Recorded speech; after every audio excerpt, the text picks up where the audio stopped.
Alright, we're doing some support testing here. Everyone's pretty low HP. So let's start doing support stuff. We're going to start off with some mass cure wounds to heal everyone. Boom, boom, boom, boom. Okay. That's a big ass heal, and everyone's resistant to physical damage now with Blade Ward. Damn. Alright, let's do another heal. Pretend this is like one whole turn. Okay. Mass healing word. So that was an action and a bonus action, so everyone's pretty much topped off. Okay, cool. Alright. Song of Rest. Okay, bang. Alright, let's do some more support stuff. Let's give everyone some bardic inspiration. There you go. There you go, there you go. An extra 1d10 to the next attack roll, ability check, or saving throw is pretty damn good. All right, now let's make everyone a little bit faster during combat. Let's do that. Let's go ahead and just give everyone Long Strider, which is a ritual spell. Does not cost a spell slot. All right, now everyone has more movement speed. Cool. But we're not done yet. Let's go and give everyone freedom of movement as well. Let's go and do that. And now, yeah, let's do that real quick. It does cost a spell slot, but it doesn't matter because we're not going to be using high level spells anyway. Alright, now everyone has freedom of movement, which means difficult terrain doesn't do shit, and they can't be paralyzed or restrained. Damn, that's pretty good. That's pretty good. Alright. How about Featherfall? Everyone need Featherfall? There we go. Ritual spell. Another ritual spell. Alright, cool. Man, what else can I do? Oh, how about we bless everyone? Let's go and bless everyone. Let's go and bless everyone. Matter of fact, let's go and double bless everyone. See that? Double bless. Now because I'm blessed, I don't want to be targeted. So let's just go ahead and cast Sanctuary on ourselves. Now we can stay in the back line and never attack, and bless will always be up. Okay, cool. I mean, shit. Another ritual spell, Speak with Animals. Okay. Okay. Okay. We can make someone invis. We can make someone fly. We have Misty Step and Dimension Door. We have Lesser Restoration and Greater Restoration. We have Knock to open. I mean, the only thing this build doesn't have is damage. All right, good testing. all right. Welcome to the ultimate support character. Now, this character, it does a lot of things really well. Okay, now I will say, just like you saw in the intro, this character, don't expect to do any damage at all with this character. Okay, this character is a full-on support, healing, utility, okay, dialogue, god, charisma. All right, you need a talker in the group. They can also do that. You can also spin it to be a stealthy thing if you want. I would not recommend that, but if you want to do that, you could. Okay. The check god, if you need to make any checks in the game, you can use this character. Even a random Arcana check that no one is proficient in the group. This character can probably pass that check. All right. This is the all-rounder. The only round it doesn't have, again, is it doesn't do any damage, but I think it literally does everything else. If you play this character in your party, you won't do any damage, but you're probably going to be the most useful person in the group. Straight up. Actually, I would guarantee that. Alright? Every time I play through the game, all my playthroughs, I have had this support character, and I've refined it over, I think I'm on my 6th playthrough now. Jesus, God help me.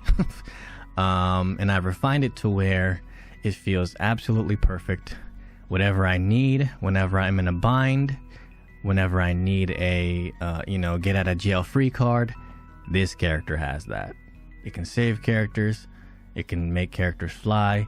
It can make characters invis. It's a really good character to have in your group. Okay, so if you're that support person in your crew, this is gonna be it. All right, so let's get it going. This is how I would level it. We're going to start our first level into Cleric, of course. We are at Cleric. Here's your cantrips. You want Thaumaturgy, you want Sacred Flame, and you want Guidance. You want Thaumaturgy because it gives you advantage on Intimidation and Performance checks. Like I said, this character is going to be your social character too. It can be played as that, all right? And Thaumaturgy is a free advantage on those, all right? And because they're cantrips, they don't cost a spell slot. The next cantrip is the classic D&D damage spell for support type character, Sacred Flame. Whenever you want to do damage, you're probably going to be using this, to be honest, okay? It's your highest damaging cantrip throughout the whole thing. You can use this or another cantrip that we're going to discuss later, but if you want to do damage, you're probably just going to be casting Sacred Flame, because I would suggest only using your spell slots to get you to have your characters back, to have your parties back, like healing or getting them out of a stun or something like that, okay? Or making them invis, whatever. And the last cantrip, probably the best cantrip of the game, to be honest, is Guidance. You can add a 1d4 to any and all ability checks, and you can do this throughout the whole damn game, through dialogue, through stealing stuff, through reading a book, all that types of shit. So I would recommend these 3 cantrips to start off with for show. And the domain that we're going to pick is, of course, the Life domain. It comes with Cure Wounds. It comes with Bless, 2 pretty fucking solid support things. But most importantly, it comes with Disciple of Life. Your devotion empowers your healing spells. When casting a healing spell, the target regains additional hit points equal to 2 plus the spell's level. Okay? So it's just more healing. It's just more healing. And I believe this scales off of your spellcasting modifier or your wisdom modifier as a cleric. All right, we're not going to stay a cleric, but this is what this scales off of, if I'm not mistaken. All right, so cool. Good healing there. Good spells there. As far as the ability points go, I would get Charisma to 16. I would get Wisdom to 16. You're probably not giving your hag hair, or you're probably not boosting this character's stats at all, because to be honest, the stats don't matter too much. You just want to make sure your Charisma is high enough and your Wisdom is high enough to pass through dialogues and to heal your party members, okay? And your Constitution at 14, of course, to have you beefy enough. The thing is, this character is going to be super freaking tanky anyway with the amount of equips I'm going to be giving it. And your Constitution does not have to be super high. I would focus on getting, again, your Charisma and Wisdom high enough for dialogue checks and healing, okay? And as far as the fourth stat, put it wherever you want. I put it in Intelligence to make sure I can make intelligence checks. And we don't need Dex because we're going to be wearing heavy armor. Another reason why we're going Life Cleric is because we have proficiency with heavy armor. Heavy armor is what we're going to be wearing. We are going to be the off tank. I would say we're going to be the off tank. We don't want the smoke, but we're willing to accept it. You know what I'm saying? So that's why we don't need dexterity, because we're going to be wearing heavy armor, and we're not going to need strength because we're not going to be hitting people with melee attacks. We're probably, again, if you're going to do damage with this build, you're probably just going to be using Sacred Flame anyway. The point of the build is to just heal, be utility, be useful, and that's it. Okay? So cool. As far as the proficiencies go, I just chose whatever it gave me. Persuasion, medicine, it fits the character. So there's that. That's level 1 as a cleric. Also, as a level 1 cleric, before I forget, clerics can prepare their spells every day. Kind of like wizards, kind of like druids. Or is it rangers? One of those. Anyway, so you're going to press K. K is the default to pull up your little spell list here. And here are the spells that I'd recommend you prepare as a level 1 cleric. We're only taking 1 level in cleric, so this is the only time that you have to worry about this. Okay? I would take Create or Destroy Water, because creating water is really freaking good at this game. It douses out fires, and it can make your ice or lightning spellcaster do double damage. All right? And of course, Healing Word, a bonus action heal, super solid. And if for some reason your team needs that extra bit of damage, like they need a target to die, then you can just cast a guiding bolt. Otherwise, if you really don't care about doing damage at all, which you really shouldn't with this build, you could take out guiding bolt and put in command. Command is very, very good. It is not a concentration spell, but you can command something to drop their weapon, an easy way to get boss weapons. You could command. It literally stops their turn. It's a wisdom save, okay? and it's a level 1 spell slot. So I would actually use Command over Guiding Bolt, because again, this is not a damage build. All right, and the last spell that I'd recommend is actually the most important spell for this build is Sanctuary. You or an ally cannot be targeted until you attack or harm a creature. You can still take damage from area spells until the affected entity attacks or harms another creature. It cannot be targeted by enemy attacks. However, it can still take damage from spells that influence a larger area. Why is Sanctuary good? Is because a lot of the times this is how your turns are going to look like. This is your first turn as a support character. Bless action as your action. Bonus action, if no one needs a heal, you're going to Sanctuary. And because we're never going to do damage, we're never going to be out of Sanctuary, so nothing can target you. So you really never have to worry about breaking concentration on Bless because you're Sanctuary. It's actually such a good combo. It's a classic D&D combo again, and super strong. And also Sanctuary can be used in combination with another spell that we're going to get later that we'll talk about to keep NPC characters alive, because their AI is very dumb. Okay, but yeah, this is the prepared spell list that I would recommend as a cleric. And now that we're done as a level 1 cleric, let's go ahead and immediately multi-class. All right, at level 2, we're gonna immediately multi-class into Bard. And guess what? We are staying here for the next 11 levels. The reason why is because when it comes down to healing, sure, cleric gets that number 1 thing.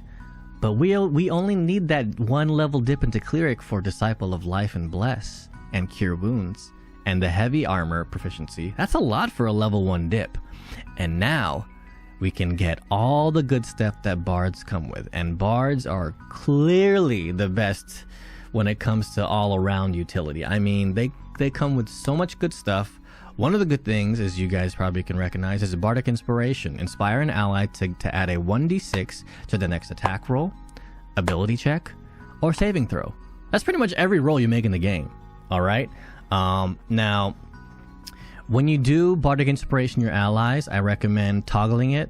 You know, it is a passive feature. You wanna turn it on your reactions to ask you, otherwise the game is gonna use them automatically. And you wanna toggle it off in your passive bar so the game doesn't use it on a random frickin' perception check in the world. You most likely want to be using these Bardic Inspirations. I use it for my attack rolls. I'm a very offensive player, so I saved it for my attack rolls or my saving throws. But it's all up to you. If you need that extra little 1d6 to your ability check, then by all means go ahead and do it. And this scales. The higher level bard you are, this 1d6 die becomes 1d8, and it eventually becomes 1d10. An extra 1d10 bonus, you're never going to fail a check ever again, right? So there, Bardic Inspiration, obviously. Now let's go over some spells that I would choose as a level 1 bard.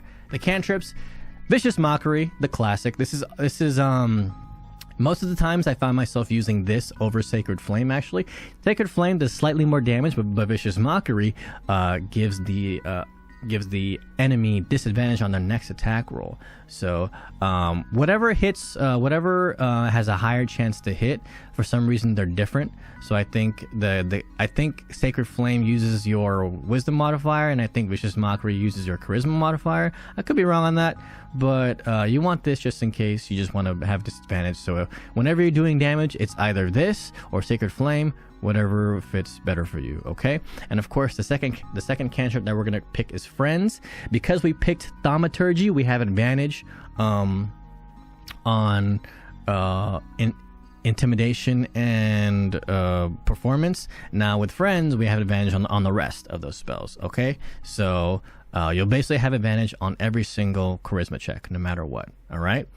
And because this is the social character, you'll be making a lot of those charisma checks. So you want to make sure you have advantage either way. The problem with Friends is more problematic than Thaumaturgy, is because Friends can, if you stay too long and the Friends concentration breaks, they can get mad at you. So Thaumaturgy is kind of safer in that sense. So, but you want to make sure you just run the fuck away after you use Friends. All right.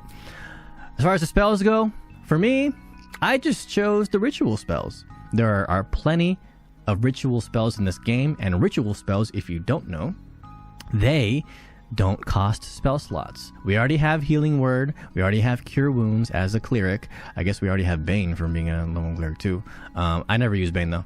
But so because of that, I just chose ritual spells. Again, we are the healing / support utility.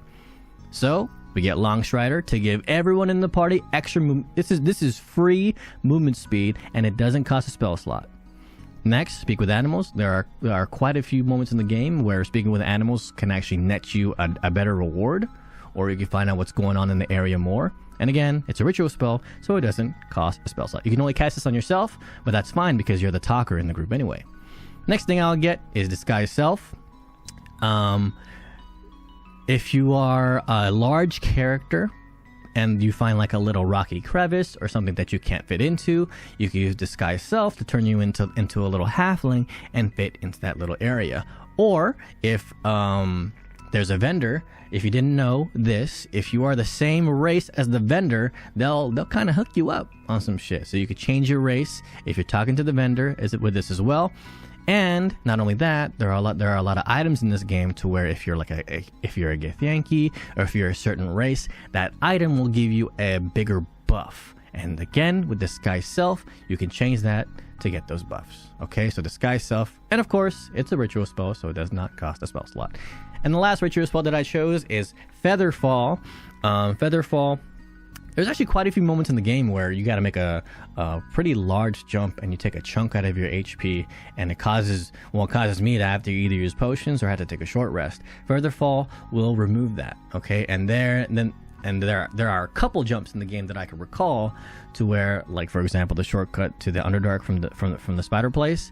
If you cast Featherfall, it will you can do some shortcuts into some pretty cool places. Okay, and of course it is a ritual spell, so it does not cost a spell slot. All right, cool.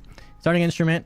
If you're not doing the hand drum, something's wrong with you. It's the coolest instrument by far, okay? And as far as the skills, I just chose Deception because we are the talker, and sometimes you got to persuade, sometimes you got to deceive, intimidate, or perform, just whatever, all right? At level 3, we're going another level into Bard, and the spell that well, first of all, I guess I should show what we're getting. So we're getting Jack of all trades, and now we have a plus half of our proficiency bonus to everything that we are not proficient in. So again, this character, if you're trouble making perception or survival checks or arcana checks, just have this character do it. Give him a little advantage, and they'll probably make the check. All right, and of course we get Song of Rest. This is very, very good. Okay, especially in Tactician. In Tactician, it takes 80 goddamn camp supplies to take a long rest, which isn't really a problem if you're that good, but it is a problem for first time playthroughs. Okay, and Song of Rest makes it so you can add another short rest to your 2 short rests, so you can take 3 short rests in total, and it's just pretty useful to have. Okay, so think of it as another AoE heal for the group, and it's a pretty big AoE heal which scales throughout the whole game because it's half of your HP. You know what I'm saying? And as far as the spell that I would choose, there's no more ritual spells here, so I just chose something that I found was going to be the most useful, Thunder Wave. Not because of the damage, but because it's a push spell. Anything that pushes in this game, if you guys have seen my other videos, you can push so many enemies off cliffs, off edges, and they could have 200 HP, they'll just die because you just did that. So I would choose Thunder Wave. You can also choose Sleep. It's not a concentration spell. Sleep is really, really good early because there are a few things in the game that have over like 20 HP. You know what I'm saying? So Sleep is really good.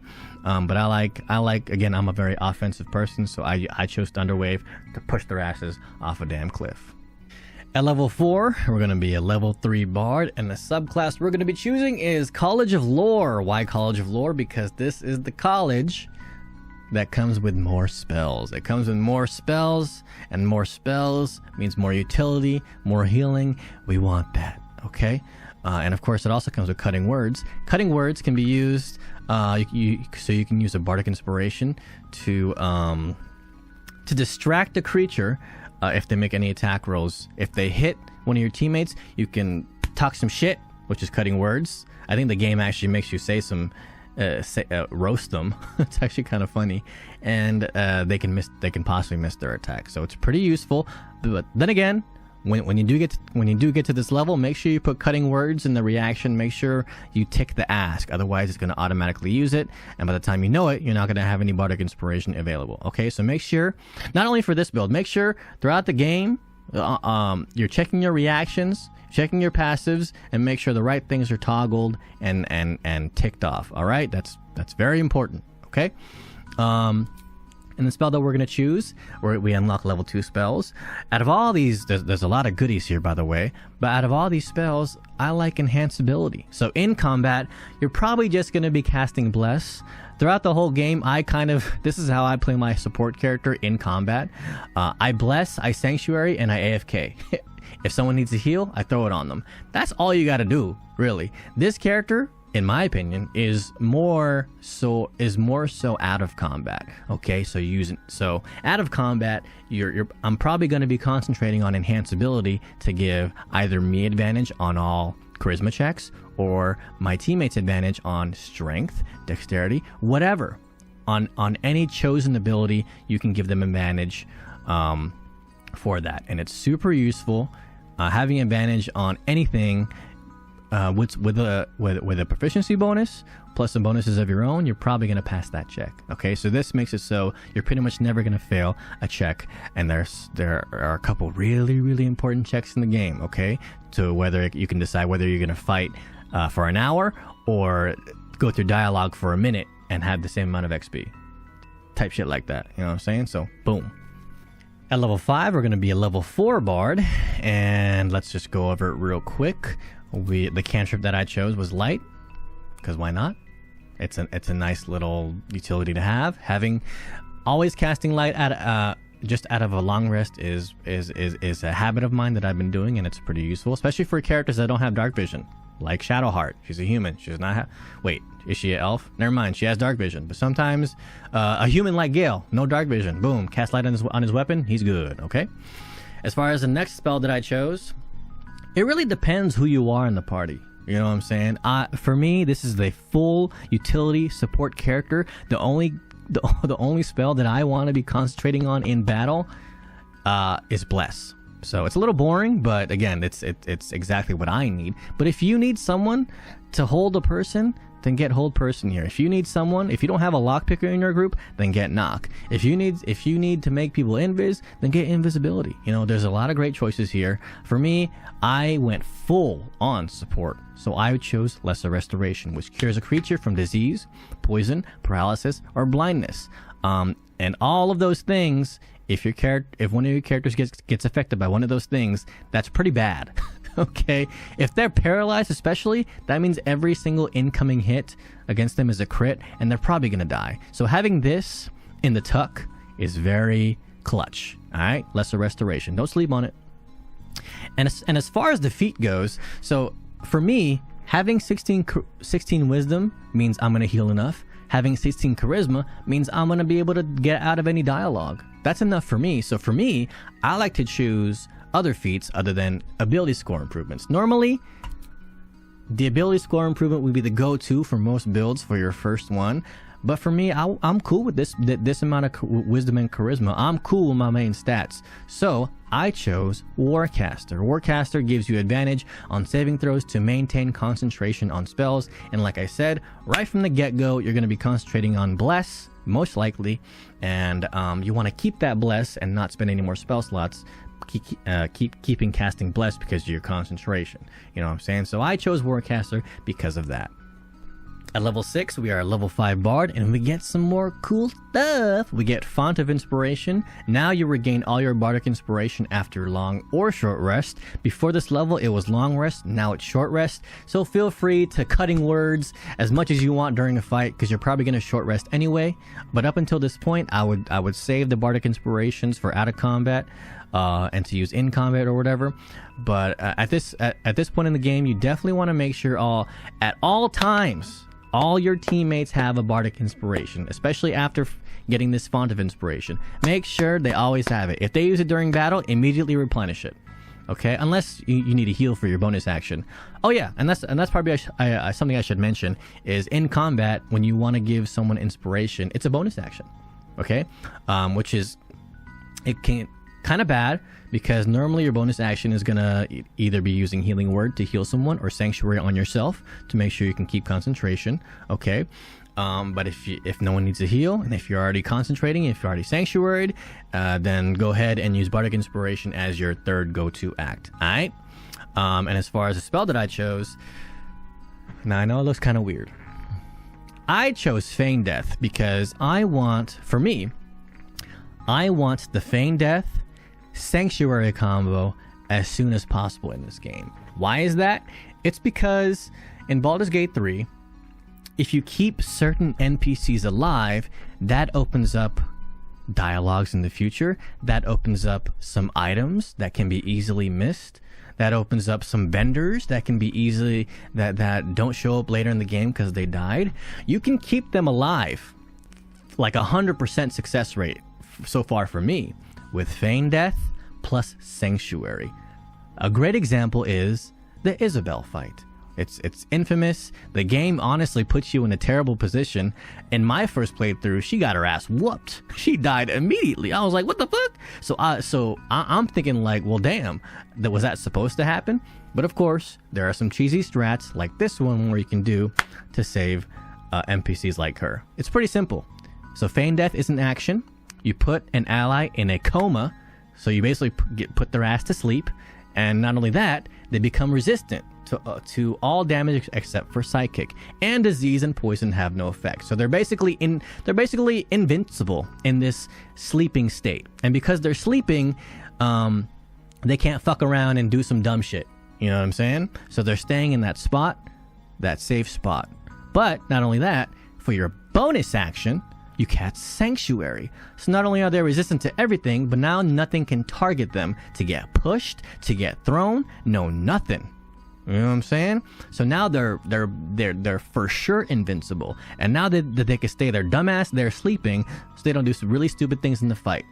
You know, because I don't know if you guys experienced it like me, but there are some NPCs that are on my team that they just want to die. They have a suicide mission, for fuck's sake. I don't know what the hell their coding is. They're for sure more stupid than the AI on the enemy team. But, you know, I'm just going on a rant here. Feign Death, Sanctuary, super good combo for keeping any of your NPCs alive. And your teammates, too. I wouldn't use it on the teammates. I would make my teammates more offensive. You know what I'm saying? Or more tanky.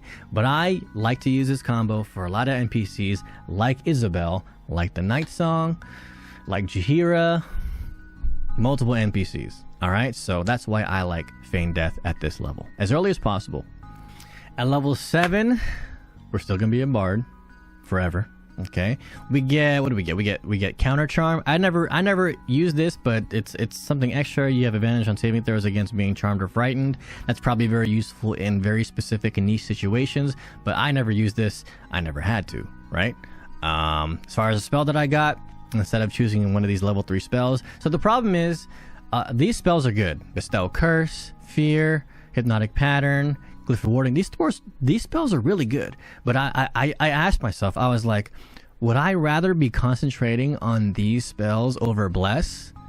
And for me, all 3 of my characters, that's super useful on them. So I was like, not really. Okay. For me, no. But if that's a yes for you, then feel free to pick one of these. Glyph of Warding does do, it's like a little fucking pseudo fireball, okay? But for me, I chose the pure support route, so I chose an invisibility, which is probably going to be something I'm going to be using out of combat to, you know, have a character pick a lock or have a character go steal some shit, right? So for me, it was invisibility, but for you, it might be one of these powerful level 3 spells, all right? It's really up to you.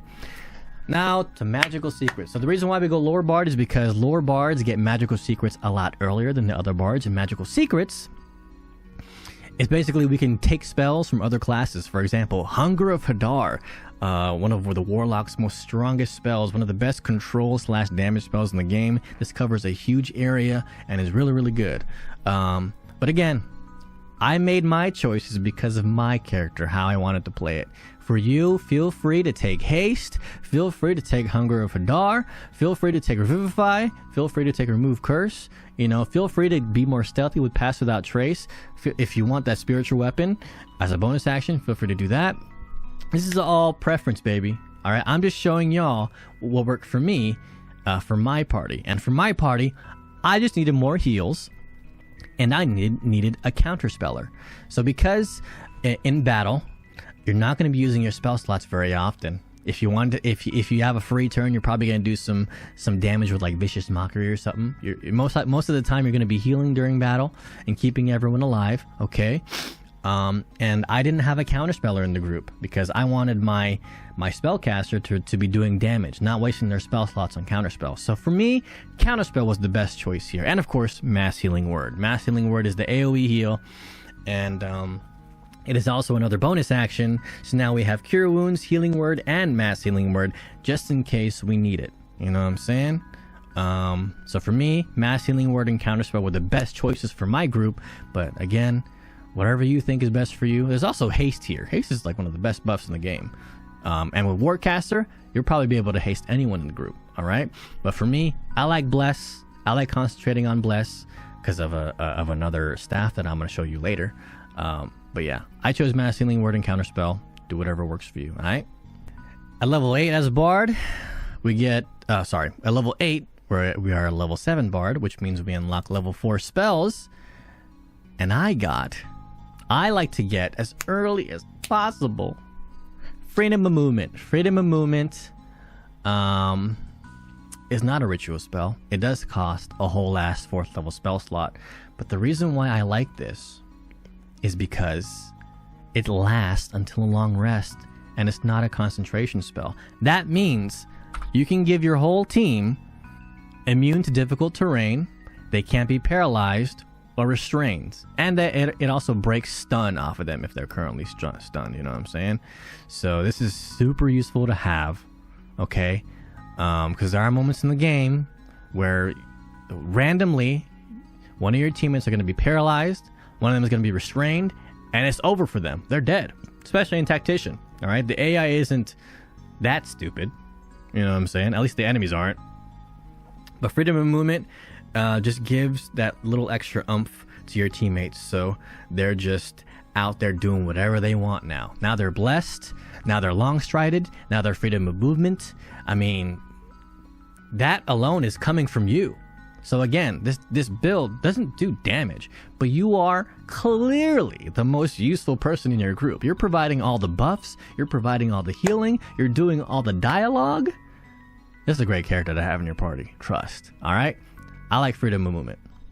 Level 9, we are level 8 Bard. By the way, I forgot to shout out the beautiful Shadowheart that we're using here for our example. Of course, she is the ultimate support, the Shar Worshipper. Okay, or Saloon Worshipper if you went that route. But yes, we are level 8 Bard. What do we get here? So the spell that I chose was Dimension Door. Just the best mobile skill in the game, okay? But there are so many good spells here. The second spell that I would choose is probably Greater Invisibility. This will give one of your characters Greater Invis, which means they can attack or use spells in that invisibility as long as they keep passing stealth checks. And if they're a super stealthy character, they'll probably stay invis. But again, like I said, I like concentrating on Bless, and I already have Invisibility as a lower spell slot.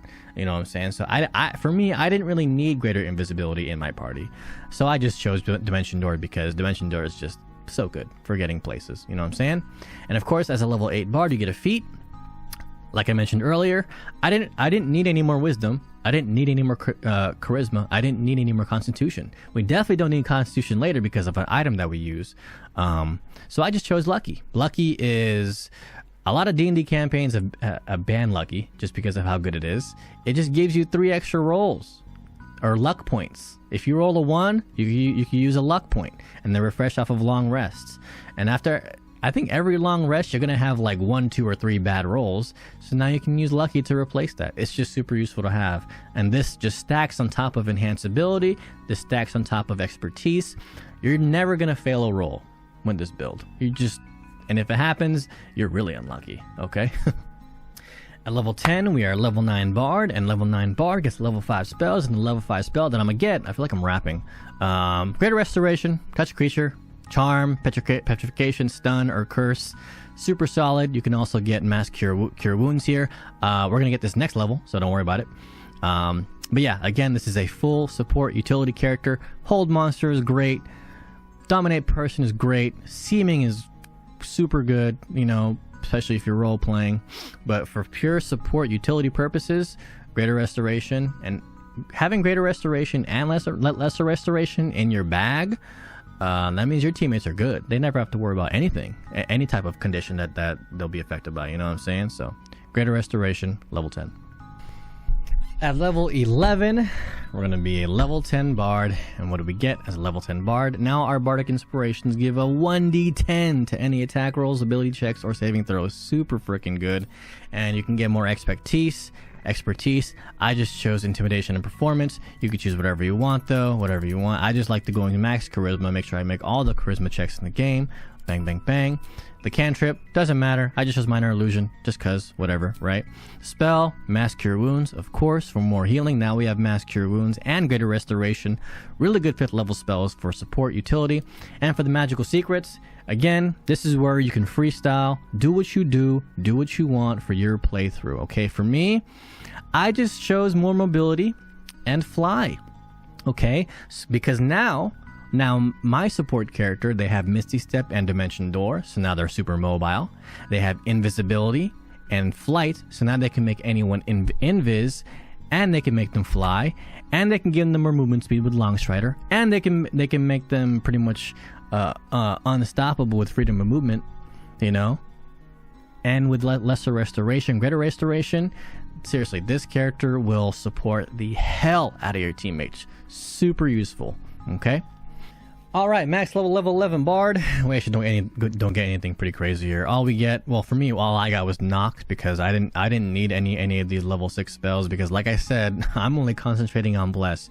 But if you do want to know some a good level 6 spell, Eye Bite is really good. If you don't care about Bless, Eye Bite, you can as long as you're concentrating on it, you can keep casting Eye Bite on different creatures. So you can take one by one as the turns go on. You can make each creature be absolutely useless in a whole last fight. You know, in Baldur's Gate 3, if you just build your other 3 characters, not this one, with damage, then you're probably just going to want to do offense instead. So for me, I am very offensive based, and I had one character that did 0 damage, but was, like I said, the most useful character, because now we can unlock locks, we can fly people, we can invis people, we can do so much stuff. So many buffs, so much utility, so much support, so much healing. It's a great character to have in your party. And now, let's talk about some items that we could use for this god level support character, huh? All right, let's go over some easy to obtain items that you can use for this build.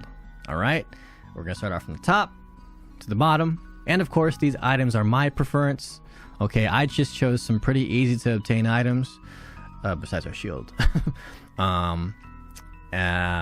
But there are plenty of options with this build. The only thing that I would say is like a must for this build is probably the gloves, which I'll go over in a second. So let's start off with the helmet. So like I said, we're starting level 1 Cleric, level 1 Life Cleric, because we want heavy armor proficiency. We want to be the one in the crew wearing heavy armor. All right. For me, when I do my playthroughs, I like to have one person rocking heavy, one person rocking medium, one person rocking light, and one person wearing clothes. That way I can spread the loot around and everyone's happy. You know what I'm saying? But for me, my support character is going to be tanky as hell, so it never dies. All right. The helmet from the Adamantine Forge. So this can be obtained, obviously, you guys should know, if you kill the Adamantine Forge boss. And it's just really good. It's just really good. Attackers can't land critical hits, and you gain resistance to fire damage. All right, and resistance can stack, by the way. So I just chose this. Obviously, if you're looking for best in slot, then you could frickin' go Helm of Baldurin. Boom, sure. Use Helm of Baldurin, and you'll be good. But obviously, this is one of the more late game items. That's why I didn't put it for the base build. But the Helm of Baldurin will definitely replace the Grimskull helmet when you get to that point in the game. But if not, like most people, then just stick with the Grimskull until you get there, okay? As far as the cloak goes, the classic, the go-to, Cloak of Protection. I use this for so many of my builds. I actually wish I could clone this item so I could put them on all my characters, okay? But like +1 AC, +1 saving throw on a character that you want to keep alive is just good. Okay, you can use other cloaks like Cloak of Displacement, you know, the Foggy Cloak or whatever. You could even use this one, +1 bonus to your spell save DC. But for me, I'm trying to keep this character alive, so +1 AC and +1 saving throw is just too valuable. Okay, And the armor, again, we are still doing the adamantine forge stuff. All incoming, this is really good. All incoming damage is reduced by 2. So tanky stuff. When a melee attack hits you, the attacker is sent reeling, which gives them a debuff to their attack rolls. Crazy. And of course, canine crit hits. All right. Now, these two I used for quite a while. Obviously, again, you could replace this later in the game. Once you get to you could replace this with Helldusk armor. You can replace it with this easily, get your AC up there, or you can get I think it's called the armor of persistence. I don't know what it's called, but if you kept Damon alive in Act 3, he sells a 20 AC armor, a heavy armor that's pretty damn good, and that's probably going to replace this, and I'd keep it there for this build. That armor is really, really good. The only reason why I don't have it is because I think it's like 20,000. It's really expensive, so make sure you save some money to buy that armor. But if you're looking for a late game armor, I would suggest that one. It's called the armor of resistance, armor of something like that. But Damon,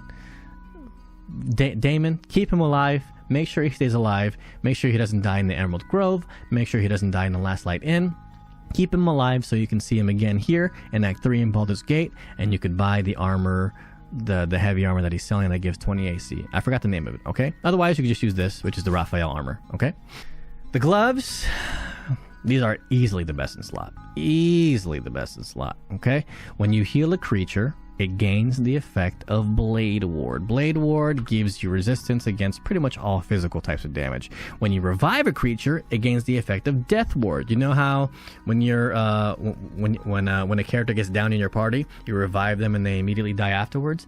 Yeah, well, now they won't because of Death Ward. So these gloves, and they come with Revivify, which doesn't really matter because you have a lot of Revivify scrolls anyway in the game, and you also have Withers to restore your teammates, which is why we don't get the Revivify spell because it's useless pretty much for Baldur's Gate 3. But these gloves are clearly the best in slot. You know what I'm saying? And you can, these can only be obtained in Act 3. They can be obtained in so the Basilisk Gate waypoint. In the big city in Act 3, the first building on the right, it's like a little church or like a place where you can, you can pray to gods. There's a little hatch there. There's a little underground. Sorry, that's wrong. There's a guy in there in the base room where he's not marked as a vendor, but he does sell stuff. And one of the things he sells are these gloves, and these gloves are really, really good. And just so you know, there is a Act 1 version of these. There's a less powerful version of these gloves that you can get a lot earlier, and that can be in Act 1, where you have to do the Investigate Kaga quest. I don't have it here. I have it in my other playthrough, but you know what I'm saying?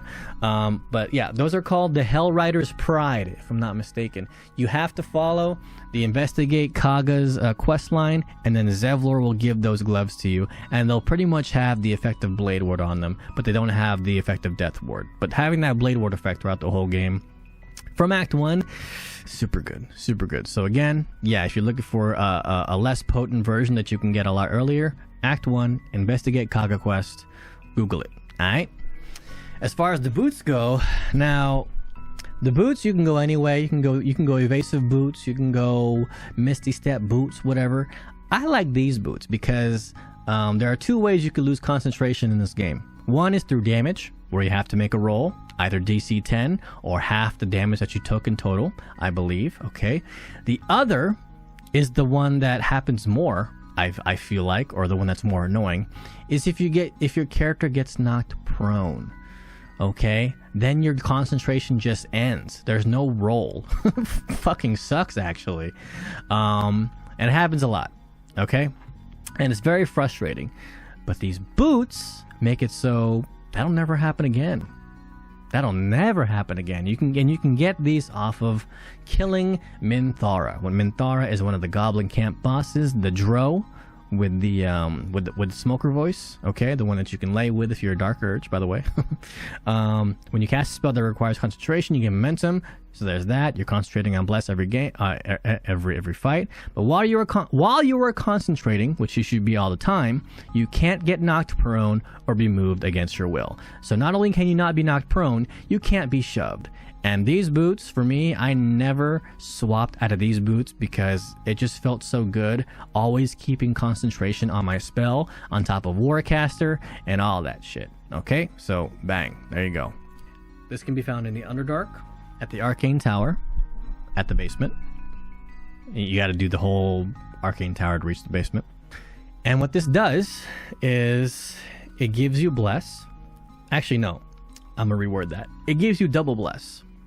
So as you guys saw in the intro, when I blessed my teammates, they received a bless on top of that. It's because it comes with Mistra's Blessing. Bless grants an additional 1d4 to saving throws and weapon attack rolls, and an additional 2d4 to spell attack rolls. So it's just a bless on top of a bless, and I combine this with characters like an Eldritch Blaster, like a Bowman, like a Throwbarian, all characters that use attack rolls, and I made it so they never missed.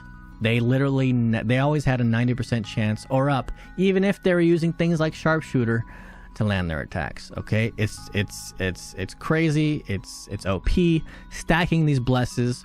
Okay, and of course, if you don't want to be concentrating on bless and be a boring gamer like me, and you want to be concentrating on hold person or slow or hold monster or something cooler, you can do that, and they'll still have Mistra's Blessing because it's not a concentration spell.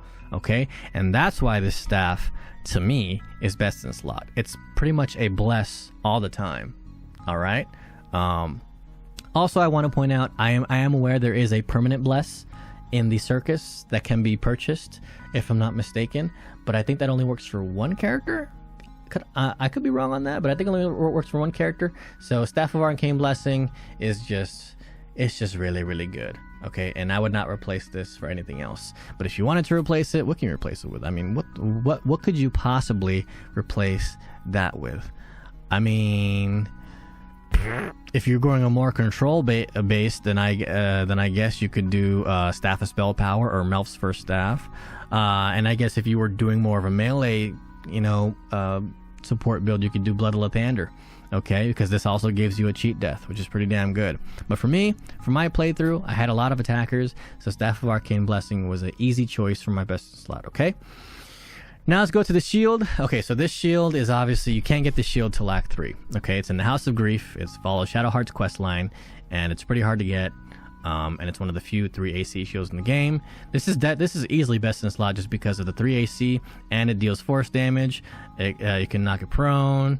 You have advantage against saving throws against spells. It comes with Reflective Shell. It comes with Warding Bond. It's just, it doesn't get any better than this shield in the game, especially if you're trying to stay alive. But if you don't have this shield just yet, you can use stuff like just a regular 3 AC shield. The earliest one that can be picked up, I believe, is at the Moonrise Towers behind the Lantar vendor in, you can either steal it, or you can just wait till you guys raid the Moonrise Towers if you're going the good guy route, and you can take it off of him. Okay. Another good one is Ketheric's Shield. If you want to, do some more controlling type shit, Ketheric's Shield is good. Sentinel Shield is also good. Getting a bonus to your initiative rolls means you can bless your teammates before they start going crazy and they start, separating from you. You know what I'm saying? But clearly the best shield for this build, once you get to Act 3, is Viconia's Walking Fortress. It's so good, and again, it's in the House of Grief. Just follow Shadowheart's quest line, and you got it. All right. The amulet. So the amulet's very interchangeable. I got this. I'm using this because just in case my cleric dies, just in case, because I'm not using Blood of Lathander for the cheat death, I'm using this for the cheat death. Okay. So the second part of the item, Potent Healing, maximize the number of hit points restored. So I was like most people in that I thought, well, damn, that means whenever I heal someone, I heal them for max dice number. That's not true. That only counts for yourself. When you heal yourself with a potion or a spell, then you get the maximum hit points. But when you heal someone else, it's just dice. Okay? Trust me, I thought it was. But even with that being not true, Having a cheat death on your healer is pretty clutch, because that's the one person. I've always said this about anime, about RPGs, any TV show. I've always said this. League of Legends, the support character is the most important character in the game. There's no debate. There's no debate. They keep everyone alive. They give everyone buffs. They're willing to, bite the bullet. They are the cameraman. They never get the shine, but they do the most work. Seriously. So I want to make sure my Cleric, my support character, never dies. That's why I chose Periapt. There are other options here. Amulet of Restoration can be picked up super early, okay, at the Myconid vendor, I believe. The Periapt can be picked up in the beginning of Act 2, just before the Kresh. Frickin' Lady Esther selling it, I think that's her name, who wants the egg.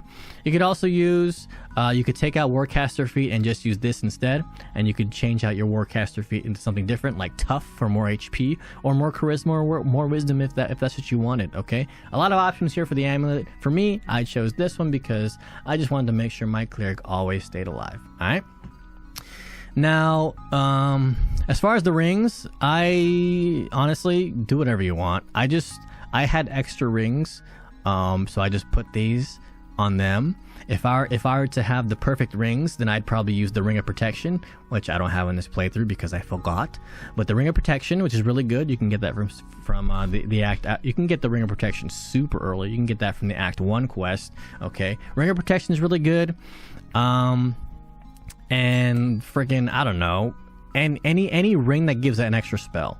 Sure, that would be your secondary ring. For me, I chose Keepsake, Dominate Beast. You can also use True Love's Caress, which is a warding bond ring if you don't have Viconia's Walking Fortress, okay, to link with another character to give them warding bond, and warding bond is a really, really good defensive buff. But other than that, for the rings, just go what you want. I'd say Ring of Protection is number one, but whatever you choose is fine.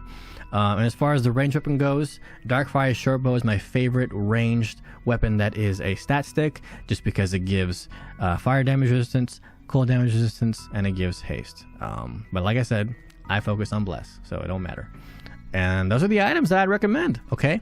Again, these are all preference. All the spells that I chose, all the items that I'm using is all preference. Do what y'all want, okay? I just want to provide, some type of guideline, some type of template for those who are looking for that really good support character that's more useful than anyone else in the party. You know what I'm saying? And yeah, I guess that's going to be it for the video. Normally I provide a how to play, but I kind of showed that in the intro anyway. So this is how you play. This is how you play the build, okay? When you fight, okay, out of combat first, let's say you do a long rest. Out of combat, you're going to inspire everyone. You're going to toggle that inspire off on their bar, okay? You're going to long strider everyone. You're going to speak with animals yourself. You're going to freedom movement everyone, all right? And then when you get into battle, you're going to bless everyone, and you're going to sanctuary yourself. And if anyone needs a heal, healing word, cure wounds. If you need a big heal, mass cure wounds, mass healing word. If they're stunned, greater restoration. If they're poisoned, lesser restoration. Whatever, you have Misty Step, you have Dimension Door for mobility, you have invisibility to make you or your whole team invis if you need to. You have knock to unlock things if you need to. This is the jack of all trades build, for real, okay? Super useful. It even has create water if you want to drop their weapon. Just a super useful build, all right? So there you go, y'all. That is my ultimate support utility healing character that I like to use in every single one of my playthroughs, because without this character, it'd be much more difficult to play the game, all right? With that being said, thank y'all so much for watching. I truly appreciate it. Making this Baldur's Gate 3 content has been very, very fun for me. Not only has the game, I'm still exploring new shit about the game because of just by playing, and from you guys too. Sometimes if you guys can drop game, have knowledge about the game, feel free to put it in the comments. I love reading that shit. The more I can learn about this game, the better. And that I want that to be the case moving forward. You know what I'm saying? Whatever game I play, I'm trying to get this knowledge. I'm trying to get these builds down so I could slightly min-max. You know what I'm saying? But yeah, if y'all enjoyed it, please leave a like, leave a comment. Y'all know how the algorithm works at this point. Everyone does at this point. All that stuff actually does help. Watch the video all the way to the end. Just mute it on your tabs. All that good shit, man. Anything that helps, bro. I'm struggling out here. Okay. Nah, we're okay. But yeah, next video is probably gonna. So right now I'm currently doing my 6th playthrough, and I'm working on the best items in each act. I just finished editing the Act 1 video, so that should be up pretty damn soon. But just expect that and all the acts' best items for each act as well. And I still have a lot more builds that I want to show y'all that are pretty freaking strong in this game. You know, you can do a lot of crazy multi-class combinations, and I'm excited to show you guys that. So anyway, with that being said, y'all have a good one. I'm out of here. Appreciate y'all. And BG3 Game of the Year. Bye.